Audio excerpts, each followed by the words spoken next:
Alright guys, what is going on? I'm Tubby Emu and WWE 2K19 has finally released part 1 of the roster reveal. Now I know a lot of people have been complaining, where is the roster reveal, where is all the info? And I said to be patient man, the payoff would be worth it. We no longer have to wait for the IGN rollout every single week.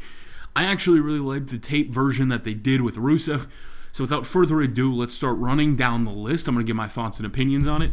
And trademark biggest roster ever, I think is an applicable phrase here. I like a lot of this roster. I'm very happy with it. So you take a look down the part 1. This is the reveal for the first 70+ superstars that are in the game. You had Adam Cole, Kyle O'Reilly, and Bobby Fish. The Undisputed Era is confirmed in game. And I saw some people on the live stream like, their shirt's already outdated. It's a good thing we got something called Community Creations that works very well. And again, when new shirts happen or new hairstyles happen, it's a good thing we have Community Creations, so it's fine.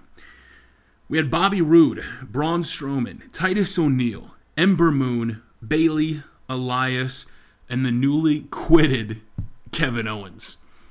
Well, at least we got Kevin Owens before we found out he quit. That would have sucked not to have him, although, come on, we all know it's a storyline, but... Next, we had Ronda Rousey, which some people on the live stream had gotten upset about. They were like, did you really waste a roster reveal spot on Ronda Rousey when she was already confirmed in game? Guys, come on. Come on. We've been doing this how long? It's just the way they do things, man. There's nothing wrong with announcing Ronda Rousey in there. It's part of an actual roster reveal. Then we had Lana, who is playable, and when she said finally playable in game, I went... Well, I mean, if you have the PC version, she's been playable because thanks to mods, you can actually play as Lana. But Lana's in-game playable this year. You have Bo Dallas and Curtis Axel. B-Team, go, go, go. Then you had Bray Wyatt, Roman Reigns, Seth Rollins, and one of the bigger ones that I'm happy they got in is the Velveteen Dream. So we get to see the Velveteen Dream in the video game, not Community Creations like he has been. We actually get the real Dream, which I think is pretty cool. You had Sasha Banks, Tyler Bate, who was already announced, Liv Morgan, Angelo Dawkins, and Montez Ford, the Street Profits. If you think back, that's kind of crazy that, you know, Angelo Dawkins has been in the WWE so long. They've tried to do a lot of stuff with him, and finally the Street Profits are taking over. Hashtag Red Solo Cups. Pretty happy about that. Then you have Bianca Belair. Very glad they added Bianca Belair. You have Matt Hardy, Finn Balor, Kairi Sane, Apollo Crews, and Jinder Mahal. So out of that group, obviously, you would expect most of the people in there. Kairi Sane and Bianca, I'm glad they actually just put in the full game instead of making them DLC. I'm a big fan of that. I feel like a lot of the people on this list very well could have been DLC. So I'm glad they're just in the roster reveal. Then you had Drew McIntyre, Aleister Black, Johnny Gargano, Ruby Riott, Pete Dunne, Sarah Logan is another batch of them. And I have to be honest with you, everybody there, I expected to be in game. No big surprises. Happy Aleister Black is no longer DLC. You had Fandango and Tyler Breeze. And you had Shayna Baszler. Very well could have, you know, made Shayna a bigger deal. And she's on the regular roster. You have Akam, Alexa Bliss, Alicia Fox, Baron Corbin, Big Show, Brock Lesnar, Chad Gable, Kurt Hawkins. So again, this is when we start to get in the meat and gritty of the people that we kind of expect every year to be in the game. You had Dash Wilder, Dean Ambrose, Dolph Ziggler, Goldust, Heath Slater, Jason Jordan, Cassius Ohno, the Knockout Artist, Connor, Lars Sullivan, Mickie James, Mojo Rawley, and Natalya to round out even more names. Then you had Nia Jax, Nick Miller, No Way Jose, and this is when you got into some names I was like, wow, okay, I'm happy they're in the game. You have Otis in the game. Have machinery, man. You have Razor, Rhino, Roderick Strong, which I know a lot of people had saw Undisputed Era getting introduced and was like, whoa. Does that mean Roderick's not in the game? No, Roderick was going to be in the game. But if you're developing a game and you start last year, say around this time, heading into October, you know, Roderick didn't join until late in the cycle. So I know some people are probably going to complain about this. They're going to say he should be an Undisputed Era. Good thing, again, we have Community Creations and Team Editor. Sami Zayn, Scott Dawson, Shane Thorne, Triple H, Tucker Knight, Victor, and Zack Ryder. So all in all, 75 people have been confirmed for part 1 of the roster reveal. And to be honest with you, I think the roster reveal went pretty well. I actually enjoyed the segment they taped. I'm glad I don't have to go to IGN's website every single week. And we got a big drop of them, and they did it in a very well-produced plan. I've made videos this week talking about, 2K having, a new marketing rollout and using ESPN or Bleacher Report and news sites and their shows like NXT UK, where the show was to reveal the Tyler Bate and Pete Dunne information. So I think this is the kind of rollout we're going to see. We're going to see it bigger and bigger places. And to be honest with you, I enjoyed it. Ric Flair's got debuted on the WWE Network with WWE Photoshoot. So it seems like they're doing a lot of really good integration. So, we had to wait for it, but the same thing with NBA 2K. For those that don't know, NBA 2K also really withholds news, and they just started dropping their stuff about a week out from the game, and the trailer they released has dodgeball, slam ball, so much to do in the neighborhood, a new neighborhood completely. So, again, you might get frustrated with the roster reveal or trailers or gameplay, but it's the way, companies are kind of doing things now. I know some game companies release stuff really, really early, and some kind of hold out and wait. So I want to know your guys' thoughts and opinions on the actual roster. What do you think of it? Are the first 75 announced? Are you happy about any of them? Are you kind of bummed that nobody was in the first batch? Is there somebody you're waiting to get confirmed? Because if I look at the list, I expected the Undisputed Era to be in. Velveteen Dream, they absolutely could have made DLC, if I'm being 100% honest.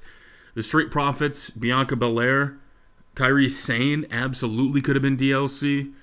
And the rest of the list, from what I read, besides Heavy Machinery, Otis, and Tucker, I think everybody deserved to be in-game. They all should be. The Mighty, Connor Victor, the Ascension. So no really big surprises there, but it seems like we're going to get a pretty good batch of NXT talent this year. So it kind of gives me hope and makes me excited.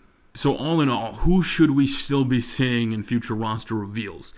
If you look at who's down in NXT, obviously, one guy was not on that roster reveal list. His other half was, but there was no Tommaso Ciampa announced, which, come on. We know Tommaso's going to be in the game. So who else from NXT could possibly sneak their way in? There's a lot of new NXT talent. Rhea Ripley, Tegan Nox. A lot of people that had big plans in the WWE, but a lot of these developmental talents still have some ways to go. Their characters may not be finalized. Angelo Dawkins is a great example.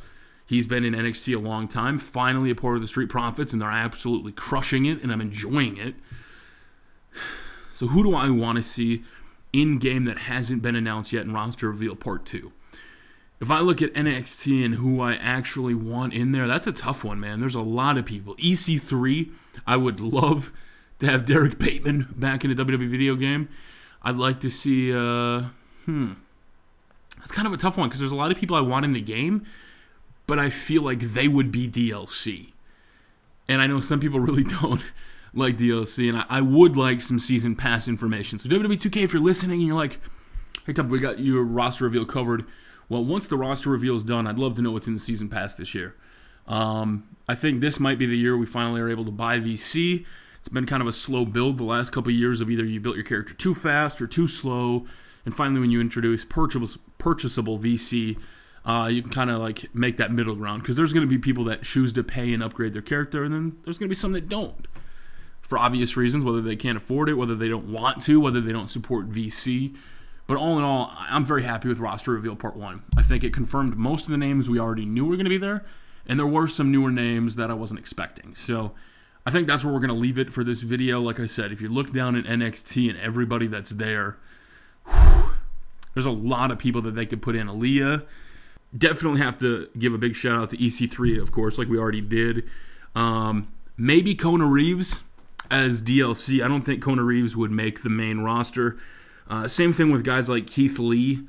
I don't see them necessarily being a big part of the roster. Cesar could get in the game possibly, but I still think he'd probably be next year if I'm being truthful. Hanson and Rowe, like the War Machine, War Raiders. I don't know if the War Raiders are going to be in the game this year. If I had to guess, I would say they'd be DLC if they were. Ricochet. Ricochet would be a huge deal if they were able to get him in. Most of his moveset's there. They would just have to scan him and get him in game. I think it would be huge. And Ricochet, the one and only, based on his character and how hyped he was, if I was to, be a betting man, I would say Ricochet, if he was in game, will 100% be DLC. I personally, if I was running a business, I wouldn't give Ricochet for free. I would make him as a payable, downloadable character, whether you want to hear that or not. I think that's the truth. Tino Sabatelli, I don't think is going to make anybody pop. I don't think that's going to be too big of a one. Riddick Moss, Raul Mendoza, Oni Lorcan would be cool. Obviously, Matt Riddle probably is not going to be in game. Like I said, just like Keith Lee. Fabian Aichner, maybe is DLC. I don't know. But other than that, from NXT, I think that pretty much covers it. So we have quite a good NXT roster that's so far been announced. We still have Tommaso Ciampa left to go from the list as far as big name goes. Ricochet, Lars Sullivan wasn't on the list, but he was in game last year, so I'd have to assume Lars Sullivan's going to carry over. So this might be the first year we have most of NXT. And that's probably just because, people have been around in NXT longer. They've stayed there longer. They've developed their characters. So I'm pretty happy for it. So let me know what you guys think of the roster in the comment section below. As far as the main roster goes, I don't even want to start speculating on Legends just yet. We're going to hold off. But until next time, it's your boy W. Thank you so much for watching. I hope you enjoyed the roster reveal. I hope you're not too fuming and upset and being like, why didn't this happen sooner? It happened. That's the only thing that matters, man. We got the payoff. Until next time, we will see you all later. Too sweet, mate.